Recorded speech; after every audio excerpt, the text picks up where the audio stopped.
back in the summer of 2025, we made this legacy podcast with Bishop Ruth Bushyager. It was a real privilege. It was on site, live, and at New Wine. So bear with some of the editing. It was done live, but it was so enjoyable to hear her story of how she came to faith and why university was such a big part of her life.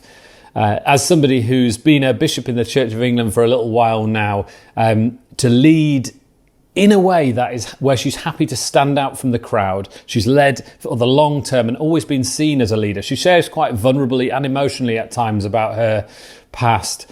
And there's a really beautiful surprise at the end. So this is it.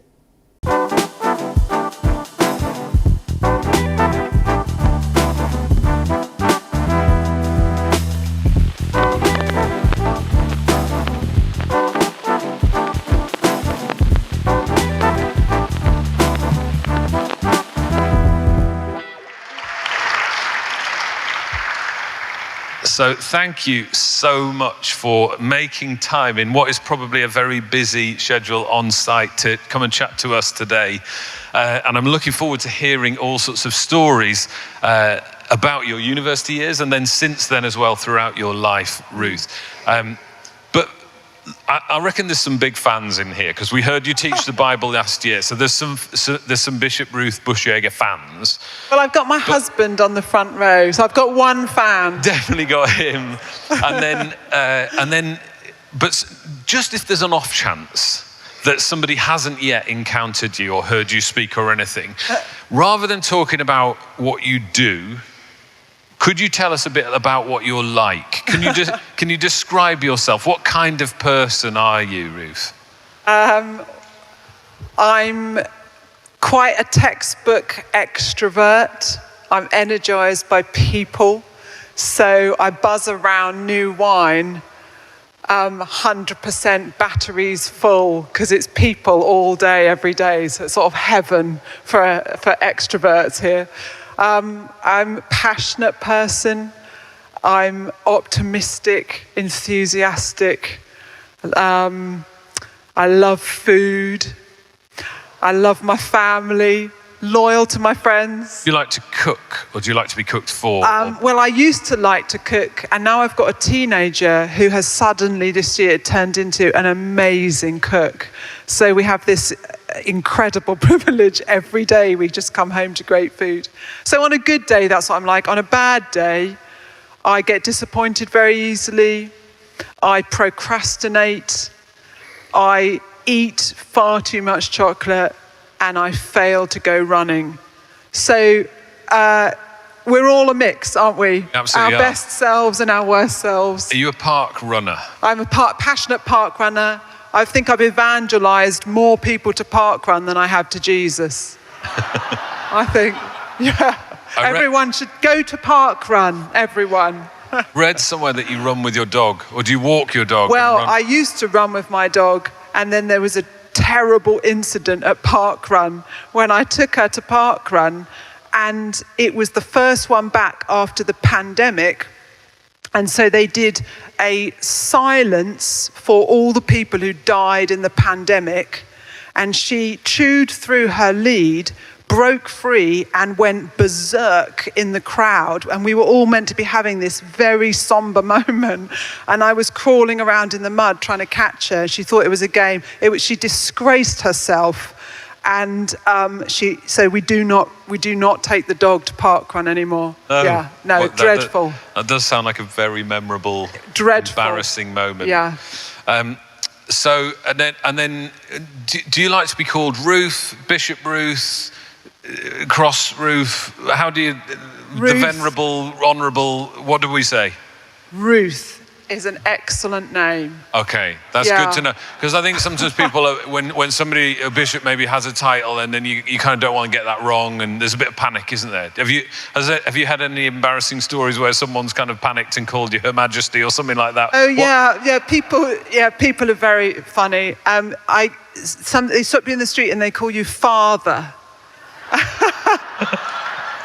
And then they're looking at you and they kind of feel it's not quite right. But it can't work out. They can't figure.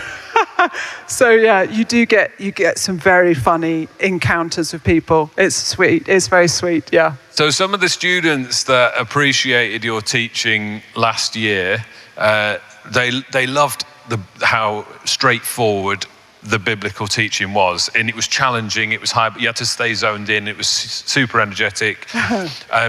So it was quite bish bash bosh. So they've started to call you Bish Bush Bosh. Is that okay? Bish Bush Bosh? Bushyager, Bishop Bushyager, Bish Bush Bosh. Does that work? That's fine. I answer to anything. We get letters in our house addressed, and people can never get the surname right. And we get Reverend Bash Gauges, Bush Wages, Bushwhacker, Bush Tucker, everything you can imagine. And we used to collect them and have them on our fridge, all the letters that were addressed to Bash Gauges. Yeah. All the varieties. Yeah. What was your maiden name? Twitchin, which is Cornish for a crossroads. So there is a crossroads in Cornwall, and there's a Twitchin campsite, and I went there once, and I thought it was hilarious, and they weren't unimpressed. That a Twitchin had gone to Twitchin. I bought some milk from the Twitchin camp shop, and I paid for it with a credit card that said Ruth Twitchin, and I thought they'd all go, wow, this is amazing. They were totally nonplussed. So there we go. But I became a Bushyager on marriage. So you grew up in Cornwall? No, Essex. Cornish name? Southend. Oh, okay, Southend. Southend on Sea, Essex people, and not that many. One or two. There's Southend is one of those places where you can genuinely say to people, do pop in if you're ever passing by, isn't it? Because they don't. No one ever passes. Like, it's in the end of the road, isn't it, really? It's quite a long way, that's all I mean. It's the end of the train line. Yeah, it's the end of the train line, which is great, because you go into London, you always get a seat on the train, because you start off at the end of the train line. So it's great, Southend. Fish and chips, vodka and lemonade, seafront, and you were describing what you sit on the train with. You get on the train, fish and chips, vodka and lemonade into Synod. Okay, so you grew up there. What was childhood like for you? Gosh, what was childhood like for me? Well, when I was in primary school, I remember being about 6 years old, and my teacher used to call me Auntie Ruth because of the way I looked after the other children. So that's an early core memory of this teacher, I think, seeing leadership of a sort in a 6-year-old. Wow. Auntie Ruth, she called me, yeah. And so then I was sort of, wet playground monitor at school. And then you become junior librarian, and then, assistant prefect. And so even as a very small person, I think the kind of personality type, maybe even the embryonic gifts of leadership and oversight was sort of there from a very early age. Yeah, I remember at primary school they thought I would grow up to be the Prime Minister. That was the idea. There's still time, and we're all hoping that might. Yeah. Anyway, I'm not on track. Not on track. Well, we need some surprises ahead, so who knows? Okay, so sounds like a reasonably happy childhood. Were you a Christian growing up? Were your family Christians? Yeah, we were a church on a Sunday kind of a family. My parents split up when I was quite young, and we changed churches. And so, that was an unhappy, rocky time, as many people experience. But I played the French horn and was in an orchestra. And I played the French horn. I only got to grade 3. Oh, grade 8. Oh, yeah. That sounds about right, to be fair, Ruth. Sounds about right. grade 3 on a French horn, that's quite impressive. It's a very difficult instrument. I think it took me about 8 years to get to grade 3, though. My mum's here and she can remember me dragging that French horn. Why have you picked the heaviest instrument? Yeah. It's quite awkward to carry, It's the most expensive, most difficult, most awkward instrument, yeah. It injures your knees when you're carrying it. Yeah, well, I started on the violin, and my parents thought it was so painful listening to me try. They thought anything would be better than the scratchy violin. So they, for some reason, got a French horn. Well, we could start a little brass band, couldn't we? Yeah. Let's probably not do that. So you were saying, so you played instruments and... Yeah, so orchestra was a big part of my kind of teenage years because it's sort of all-consuming, that kind of thing. And I enjoyed school, was bullied quite badly for a few years in secondary school, but kind of came through that, but enjoyed studying, enjoyed learning, and... In terms of faith, and then you were sort of going to church, but was it? I don't want to put words into your mouth, but you say it's a little bit nominal. Is that fair? Well, it felt like an hour on a Sunday. Liturgy, fairly central liberal Catholic tradition, Holy Communion every Sunday, and confirmation preparation, and a kind of robed Eucharist in a church where, so my brother was a server, but as a girl I was never asked to be. And I was kind of 16 when the Church of England agreed to have female priests, and that really divided the church, and people left to go become Roman Catholics. So that was all sort of bubbling away. But yeah, spirituality was a sort of hour on a Sunday.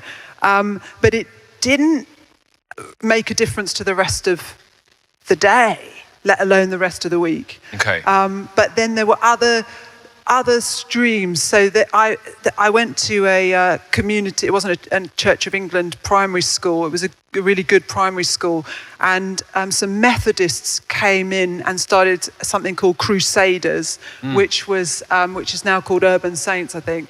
And so these people came in to run this after-school club, and I joined this after-school club, and they were spiritually born again and absolutely alive with this good news of Jesus that I really warmed to.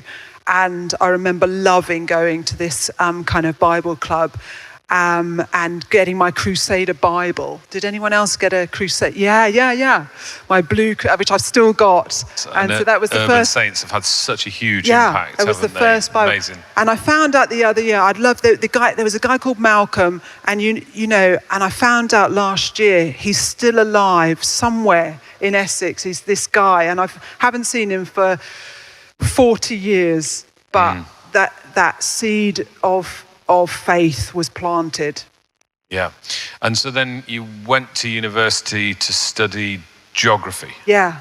I was an all-rounder. Is that what people study when they're an all-rounder? Yeah. Okay. Well, it can be. It can be when you're just not sure what else to do, because you love history and you love English and you love colouring in maps and you know, you sort of, I was kind of good across the humanities and interested in the world, and so that was my choice, because I thought I'm not going to specialise into law, or I don't know what I want to do. I have no idea. So I thought study the whole world. You went to Bristol? Bristol, yeah. And then what was it like for you in terms of your faith? Because I understand there was a bit of an acceleration that happened for you there. It was formative. Huge, hugely significant. Yeah, showing up as a first year in Bristol, having had the kind of classic teenage rebellion of everything, and thinking I have been a church attender. Am I now at university going to be a church attender? But not knowing really, and not having a living faith really, not having a personal relationship with Jesus really. But But then there was this event. Out of interest, did you Yeah. did you know you didn't have a living faith? No. You just thought, that's okay, I go a bit to church. But you didn't know what you what you were missing. No, I didn't know. And so how did you just discover it then? How did it happen? Yeah, well, the Christian Union organised an event at my halls of residence in the first year called Guerrilla Christian. And it was just a panel, like 3 people on a stage with a microphone and saying anyone could come. And the associate vicar of Christchurch Clifton came, and everything they asked him, his answers were really good answers. And I started listening more and more to this event. And afterwards, I sort of stopped him in the car park and had a bit of a go at him. And I remember, it's very embarrassing. I remember, because I'd been going to church every Sunday almost my whole life, so I knew the liturgy off by heart.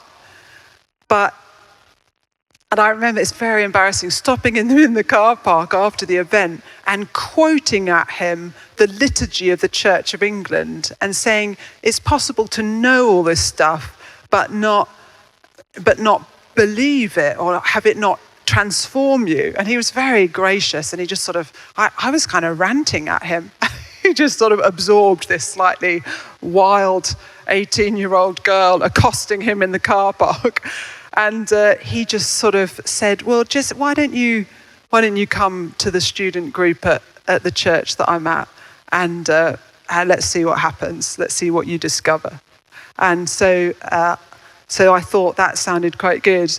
And then the true other side of the story is that there was this very good-looking American boy who was a Christian, who wanted to go to this church, but it was a long way from the halls of residence. And I had a car.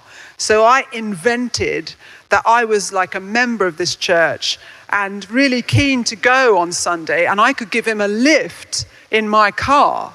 And this was my clever way of getting time with this boy. To sort of flirt, but not to convert.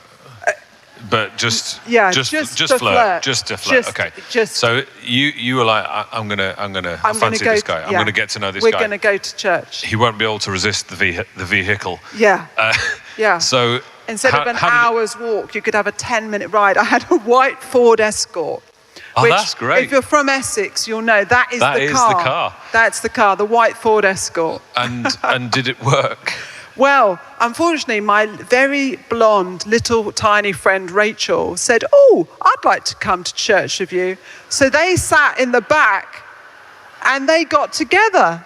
That's so annoying. I know. So, and 40 years later, Rachel is still one of my best friends. And this boy is now nowhere to be seen. So what's really interesting about that is you got a bit annoyed. You said you were a bit aggressive in the car park. You were pretty forthright in your opinions. So I think there's something crucial to find there about, well, students need to do that. Students need to have opinions and push people and ask difficult questions. But do we need to let them do that more, do you think? Is that important? Yeah, absolutely. And it's teenagers, you're still a teenager usually in year 1 of university, aren't you? Most people are 18. And so that untangling, the wrestling, the undoing, the challenging, the rebelling, the stretching. We have a group at my current teenagers go to a group called Pathfinders, but we've renamed it Off-Roaders. And actually, yes, our job as in the teen years is to help them find the path, but they do need to go off-road. They need to go and bump around and push all the boundaries and challenge it all and unpack it all and wrestle and ask the hardest possible searching questions and discover that the faith holds. It does hold. Jesus can cope with any question. But sometimes we are very nervous because sometimes we're not confident in ourselves that we would have the answer. So we kind of stage manage it so that we don't quite let them push the boundaries. And we've got to unleash, we've got to be fearless and create spaces. And in that, I've noticed students want things to be black and white. They want things to be simple.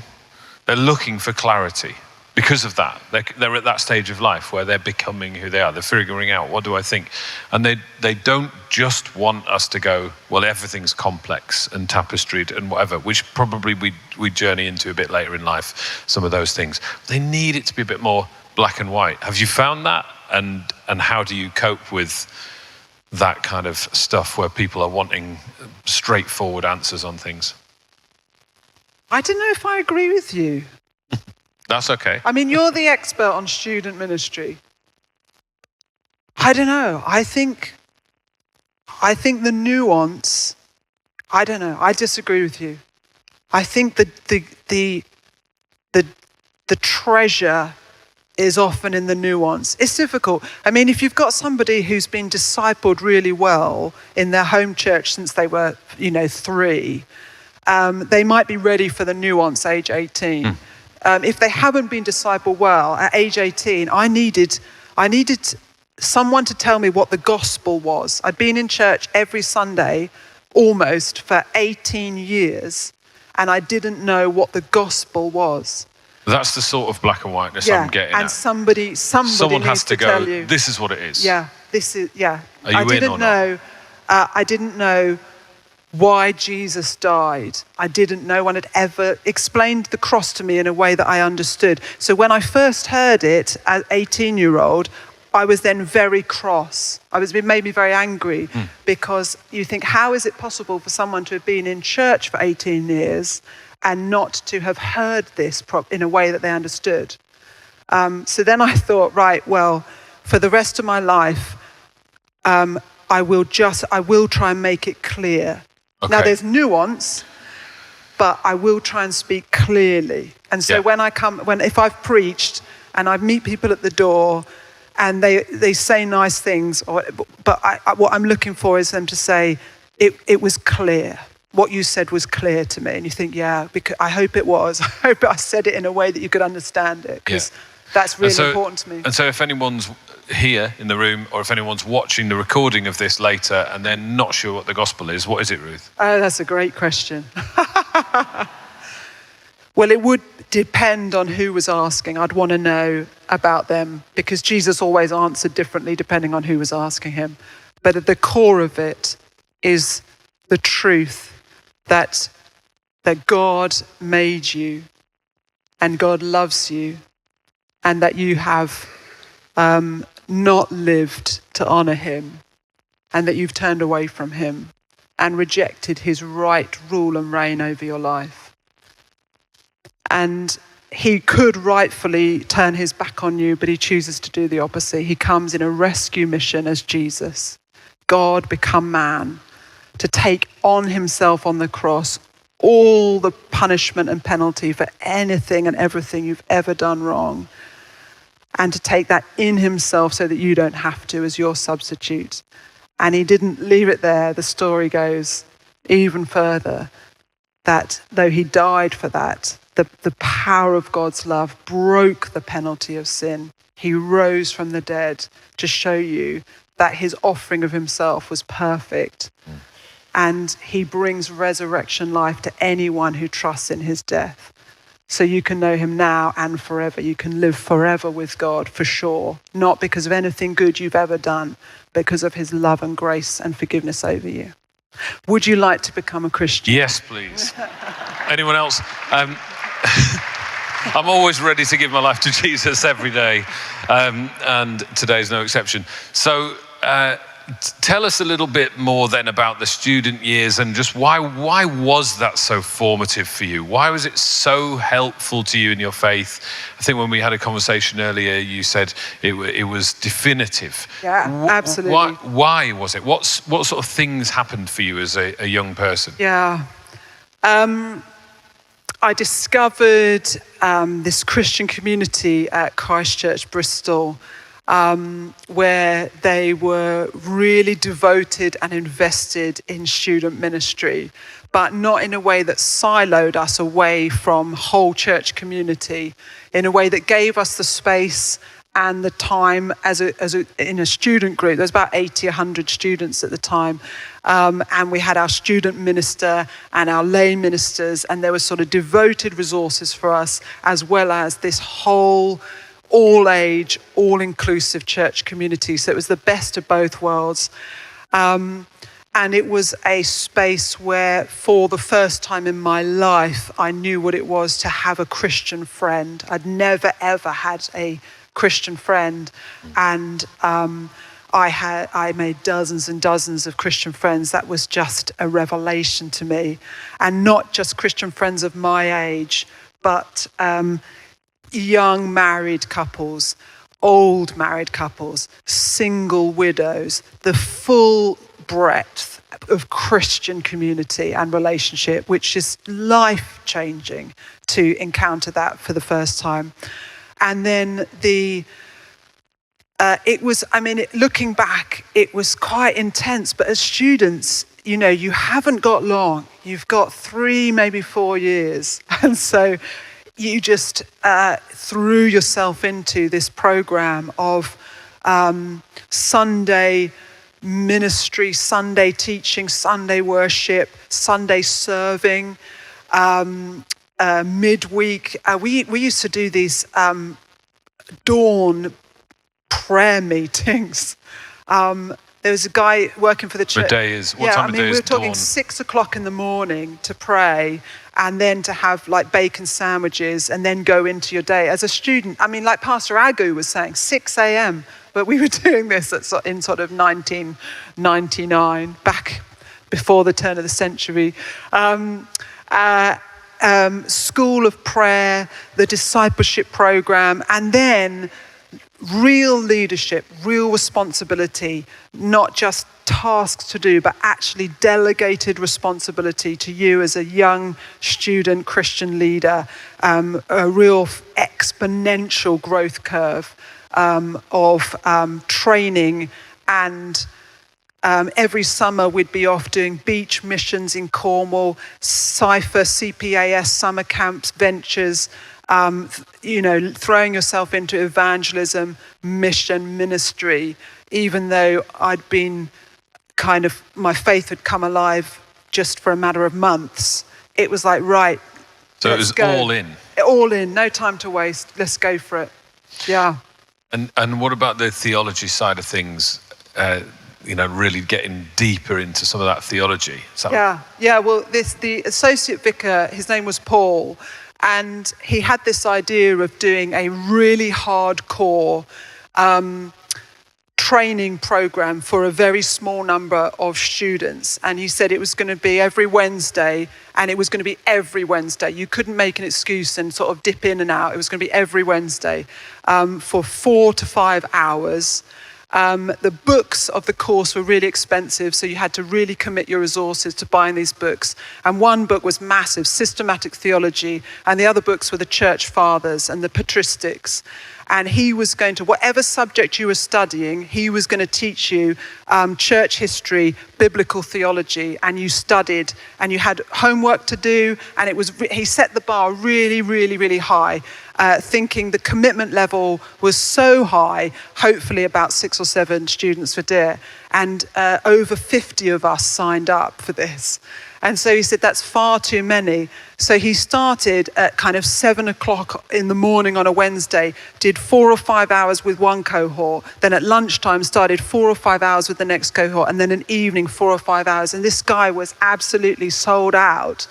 And we did this course. But people stuck the course. They Absolutely, stayed with it. Yeah, because it was gripping. You haven't been fed any of this stuff before. You're not doing a theology degree, but the bar was just really high. And again, Pastor Agu was saying, with the student age, you don't make it the lowest possible easiest entry level stuff. You say, no, we haven't got time to waste. We're going to lay a deposit in you of teaching that will stand you instead for the rest of your life.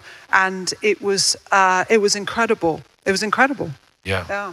I think sometimes our student work can be like that, a bit kind of entertaining students to death, a bit low. Yeah, we didn't have phone parties, we didn't have bouncy castles, we didn't have pizza nights, we didn't have silent disco. All of those things are very good. I'm not knocking it, but it was discipleship and leadership formation, and that season in that church, there was about 5 years of this. And I try and stop and count the number of the kind of vocational fruit that's come from that, just that 5-year season. And you cannot count, even if you just try and count how many Church of England vicars are now in ministry as a result, even if your definition of vocation is extremely narrow. That would be quite narrow. Very narrow. You can't even count the number of people. It's just amazing. It's amazing. It was so exciting. Yeah. People have gone into, all, like different kinds of work, different kinds of parts of society. You're still in touch with? Yeah, still in touch with lots of them, and lost touch with loads. But even last night in the Big Top, someone came to me and said, "Do you remember me? We were at Christchurch." But people who are surgeons, people who are two doctors who went out and went to India and founded this massive charity for disabled children, and they've now got their MBEs. People who work for the NHS, army, people leading in the army, people who've gone into politics, business, people who've become extraordinary at adopting children with special needs and have these amazing extended families. I mean, the list just goes on and on in terms of just that it is the beauty and the simplicity of discipling people at that age and capturing them with a vision of what the purpose for which God has created them. And don't just be here and get your degree, but be here and have a vision for being a major player in the kingdom of God for the rest of your life. That's so good.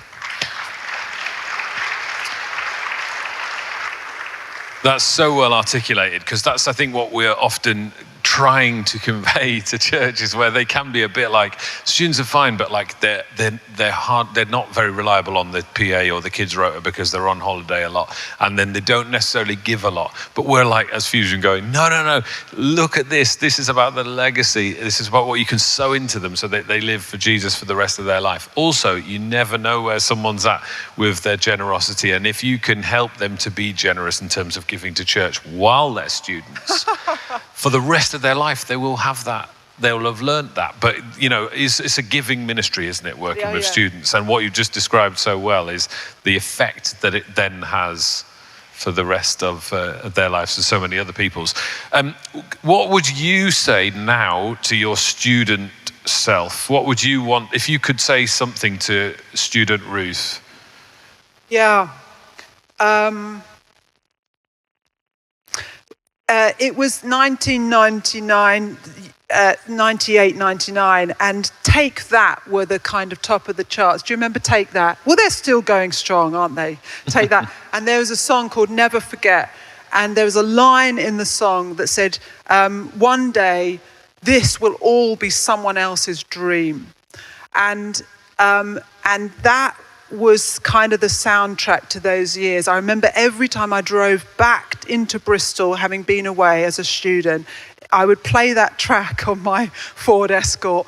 It was a cassette tape. Do you remember them? They were great. There was a cassette tape in the car. One day, someday soon, this will all be someone else's dream. This is for 3 or 4 years, and then here come the new first years, here come the new second years, here come the next generation of geographers, and the next. It felt like this is a very short window, and this will be someone else will be living this dream in the blink of an eye. So get from it everything you can while it lasts. And I think actually, I say to that to my younger self, I think I was saying that to myself at the time. Yeah. I think I maybe, had that foresight or whatever from God.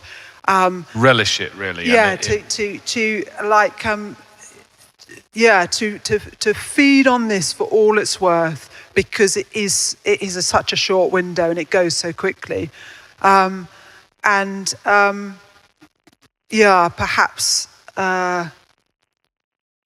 I should have enjoyed it a bit more. Yeah. Were you a bit serious? Was I serious? I can't remember. I mean, the thing with student life is you are learning as an adult. It's your first learning of the ups and downs of all the mundane and the difficult people. And so it wasn't all, unicorns and rainbows. There were tough times. There were, in my second year, I had to leave for a while, and I sort of had a mini mental crisis, and was living with people that just absolutely did my head in, and had to be sort of rescued. And so, it got quite serious. And but you're experiencing all of that as a young adult for the first time, aren't you? So you're learning all the time. Definitely.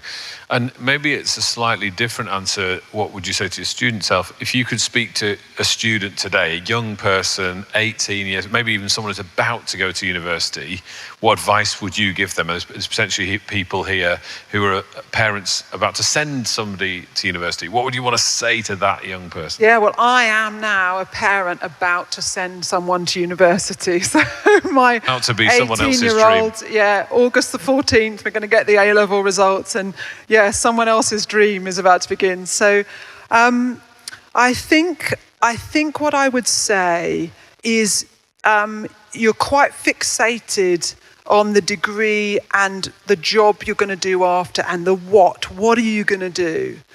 And I think I would encourage them to be to try their best to prioritize who are you going to be?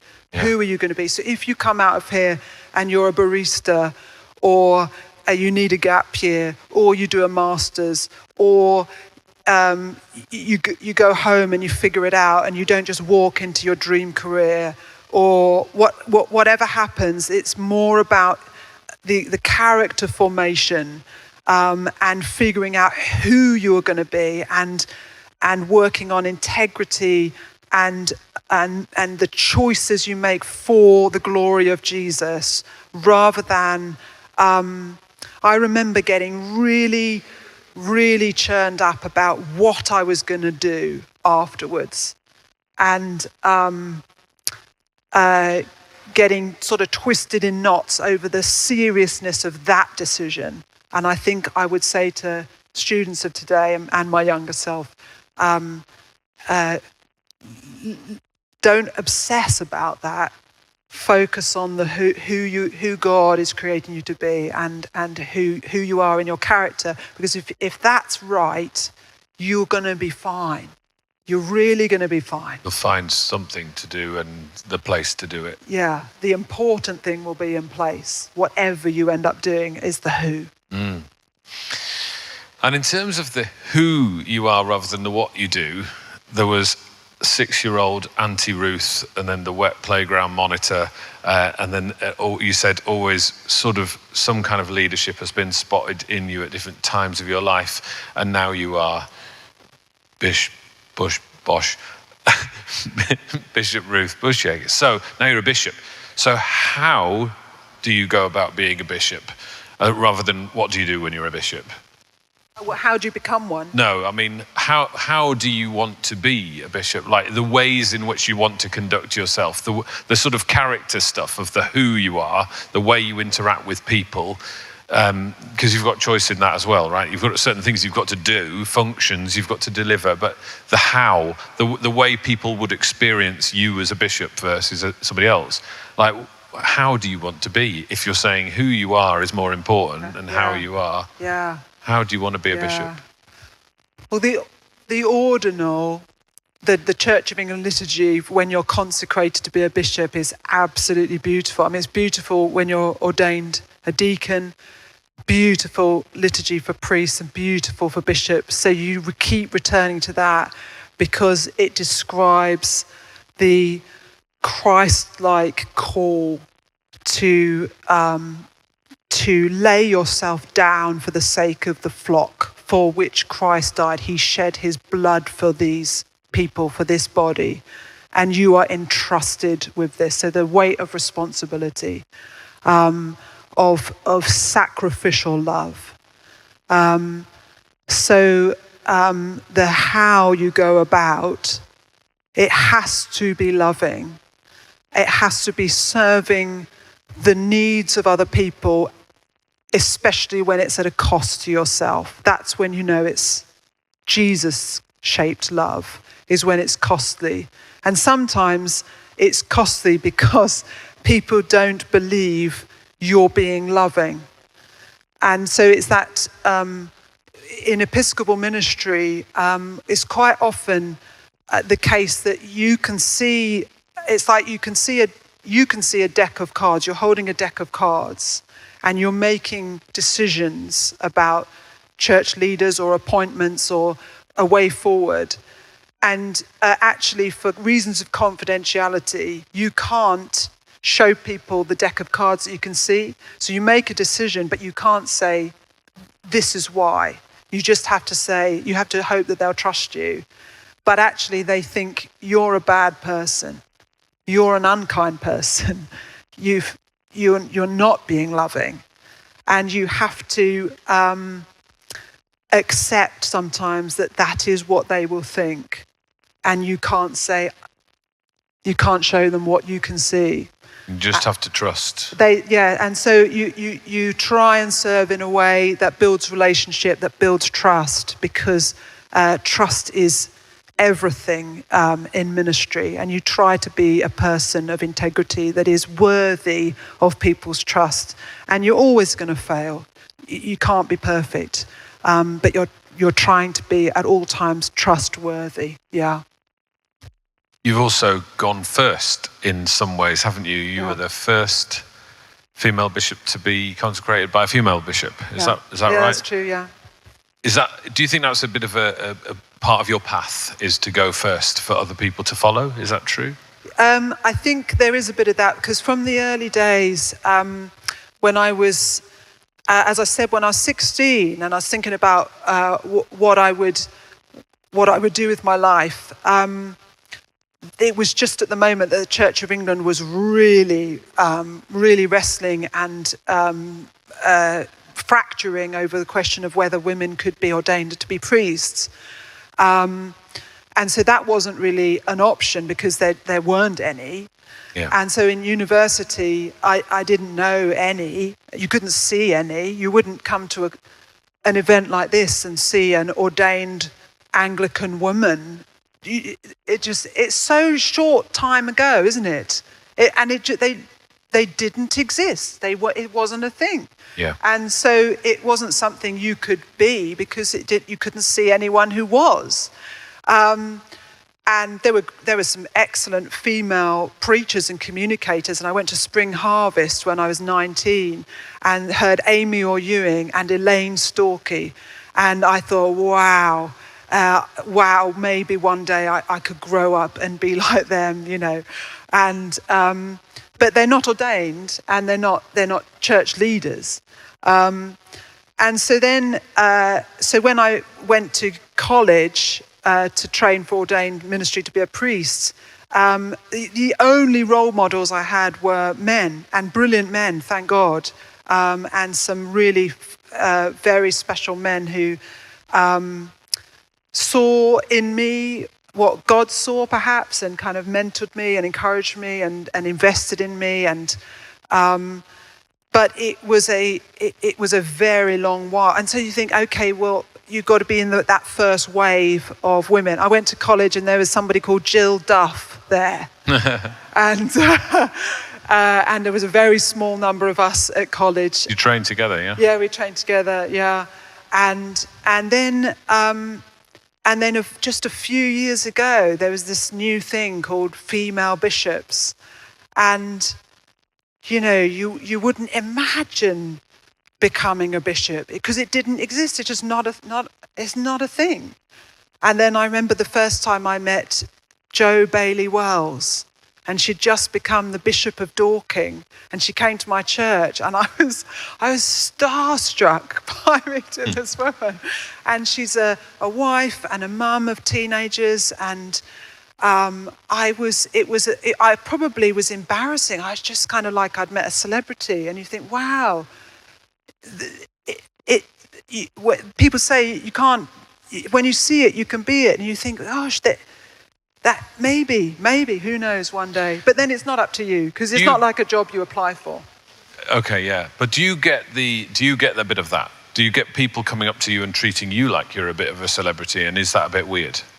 Oh, yeah. I mean, it's very beautiful. It's very moving. I was the first female bishop in the Diocese of Chichester, and it's very moving because it's not about you at all, but it happens to be you. And I go to parishes, and I went to one church where I was ordaining a female to be their curate, and we did the ordination in the church. And at the end of giving out communion, somebody said, as they do, that there's somebody in a wheelchair at the very back. And I took this person communion. It was a very, very old man, and his hands were absolutely shaking, and he was weeping with the experience because he didn't think he would live.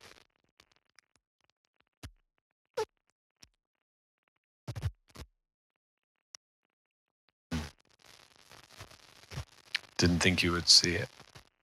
Yeah, he didn't think he would live to see the day where he could receive communion from a female bishop. And he had been in the 1960s at the forefront of the campaign for the ordination of women. And he was, and he lived and he received communion from a female bishop in his own diocese. And he was it's such a privilege. And that happens to me all the time. It happens to me all the time, and it's not about me, but I hold the office, and it's a tremendous privilege. Yeah. Wow. Yeah. Thanks for sharing that.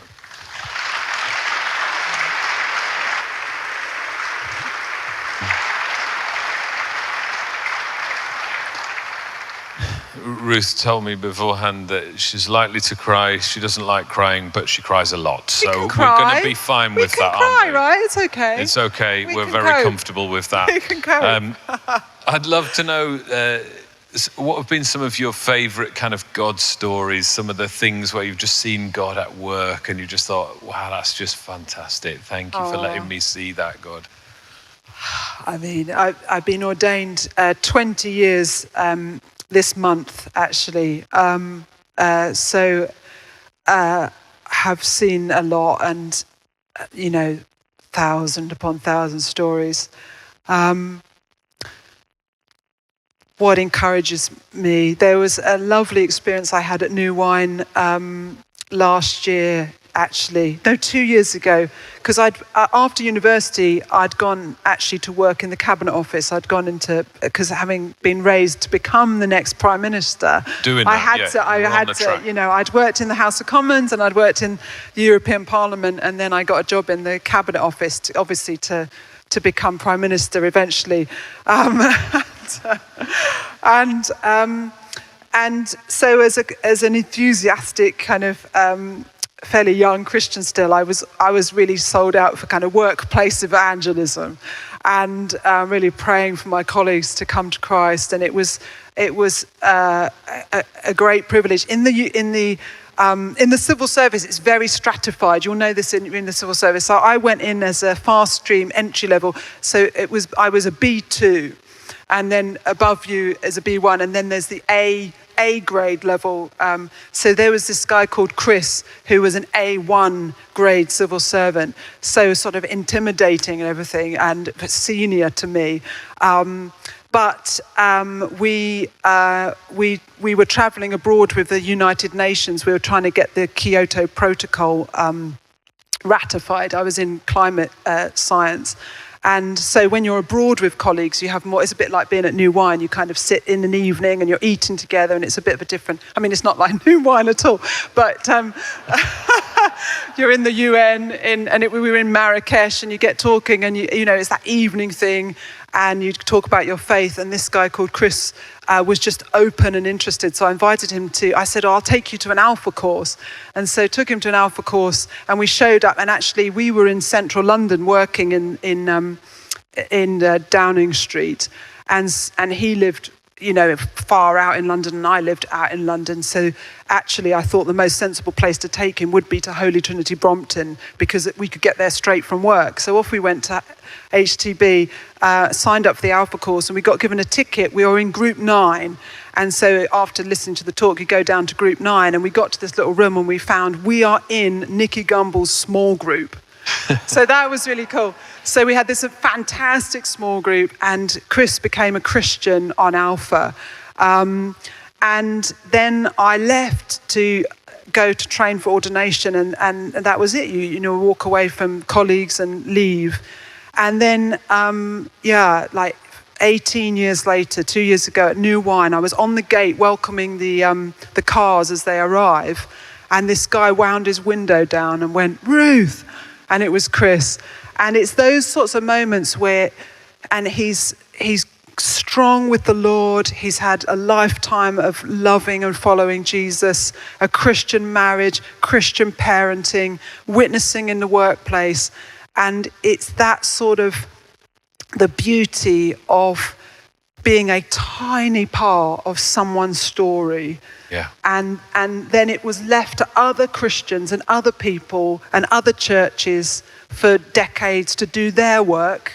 And then you get a little snapshot, and you see him, and we met for coffee, and it was like, tell me everything. Yeah. And that's so encouraging when God gives you a little glimpse of a tiny part that you played in someone's story of salvation and redemption. So that sort of thing is such a great picture, it's a so little encouraging glimpse of what he was doing. Yeah. And from the encouraging to the difficult, if that's okay, throughout anyone's life who lives for Jesus over a period of time, you're going to have to live through pain and lead through pain. What's that look like for you? Can you share something of where it's been a difficult season or a painful season in your life? Yeah. There's just so much to choose from. You can take your pick. Life throws everything at you, doesn't it? And yet nobody's immune. When I was a chaplain at a boarding school in Oxford, I wasn't there for very long, only a couple of years, and it was a terrible season there was student suicide. It was terrible. There was a car crash that killed the head sacristan, and the child who was driving the car drunk went to prison. There was another child killed in a car crash. It was just one of those extraordinary. That was really, really bad, and that was sort of front page of the Daily Mail, kind of tragedy. And you are pastoring a community through its darkest days, and then you think we've just got through it, and then another tragedy, and you just get through that, and then sort of 3 deaths in 1 year. That was, and I was young and inexperienced and ill-equipped, and so there's that kind of hardship. But even honestly, the last year hasn't been easy. About 3 years ago, I was at New Wine, and I listened to a talk by Will van der Haar, and it was one of the best New Wine seminars I've ever been to. And he said, people who climb Everest, he said, most people who climb Everest and who die on Everest, they don't die on the way up. Most people get to the top and die on the way down. Of all the people who die on Everest, vast percentage, they die on the way down. And I thought, oh, that's a really interesting, that's a great sermon illustration. Tuck that away for the future. But actually, this last year has kind of been living that, because in February last year, Rich and Kath said, would you give the Bible talks at New Wine last summer? So I had like 5 amazing months of preparing and I'm sort of climbing Everest. And then came here last summer, had this sort of mountaintop experience of such joy and fulfillment in teaching. But I died on the way down. I had 6 months after, so September to February was absolutely desolate, completely arid. It wasn't some kind of romantic wilderness experience of God at all. It was just like a fog of void for 6 months. I'm really glad you've shared that, because I think that for a lot of us, we experience those different seasons, and it probably, most of us know that people like you who are brilliant at preaching on a stage, we know that that's not what it's like all of the time, but that's the bit we see. So it's really helpful to hear that for you as well, you've also experienced that. And so just like a fog, quite a long time, how did you process that when you were in it? How do you live through that? Yeah. It didn't feel of God. It didn't feel like, oh, God's gift to you of this sort of wilderness at all. It felt like this is more of the enemy, but it also didn't feel like romantic spiritual warfare where we go, let's get the sword of the Spirit and let's put the armor on and do some warfare. It didn't feel like that either. Yeah. It was sort of worse than that, because it wasn't active and muscular and engaging. It was just the descent of this fog that left me completely flat. And I think really, I said to myself, Ruth, what you can do is you can make good decisions. You still have the ability to make good decisions. You're not going to quit your job. You're not going to, run away from home. You're not going to give up. You can make good decisions. So I thought, right, you're going to eat well. You're going to keep exercising. You're going to not quit your job. And this too will pass. It will pass. It will not last forever. And so I just felt this is a season to simply persevere and keep going and stay faithful. And at some point, the fog will lift. It will lift. Maybe tomorrow, maybe in 3 years. It will lift. So we're just going to keep going. And during that time, because the way you're talking about saying it will lift, it sounds like that's self-talk. Because sometimes it doesn't sound like you're saying you felt the Lord say to you, it will lift. It sounds like you've needed to say that to yourself. Yeah, I mean, I wasn't hearing his voice. I wasn't communing with him. I was praying into the void most of the time, and it was like, okay, here is a season. Yeah. Here is a season. And you are going to have to learn from this.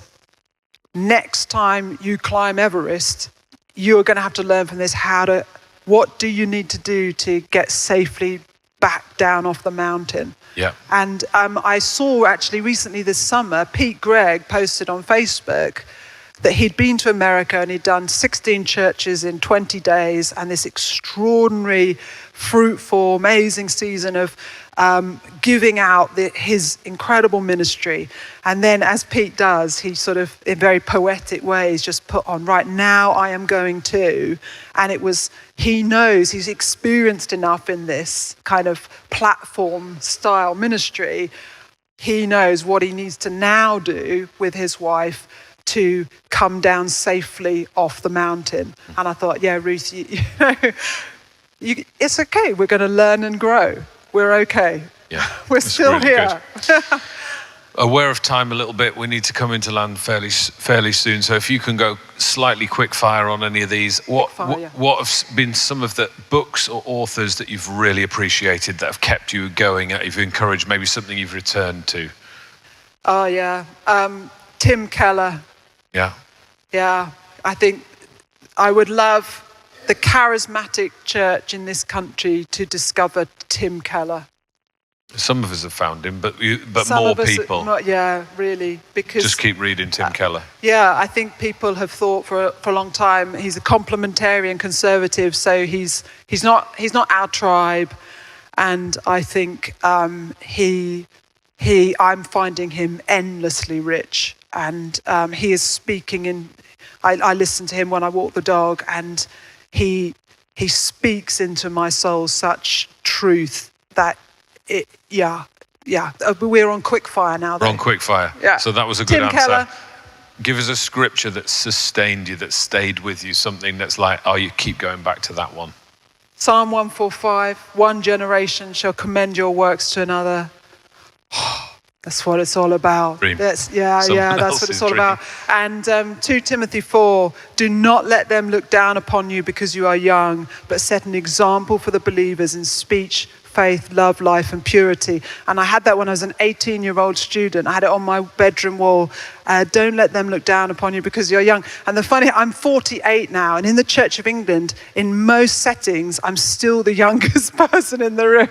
So it's like, it's still true. Don't let them set an example for the believers in speech, life, love, faith, and purity. Yes, that's it. That's a bit of a life verse. That's good. Great one. That's really good.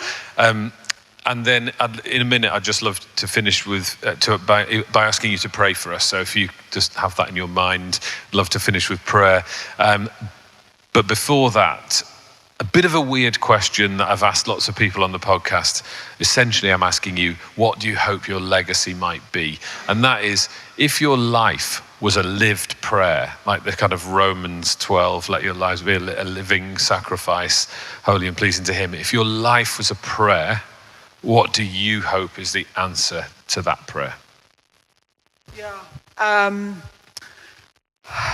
I think it would be that when I die, people will stand up at my funeral and someone will say,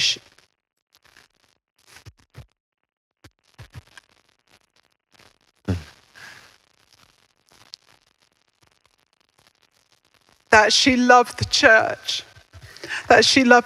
of Jesus, and that she encouraged, that she was given the spiritual gift of encouragement, and that she used it to build up God's people to be more confident in Jesus. Yeah, that she loved the church. Yeah. I think they will.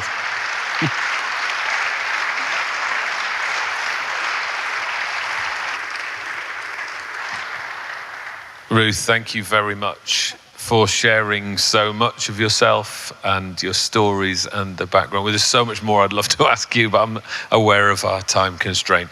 And would you finish by praying for everyone here and then also anyone who's watching the recording or listening to it later? I'd love to. Can I stand up to pray? Is that all right?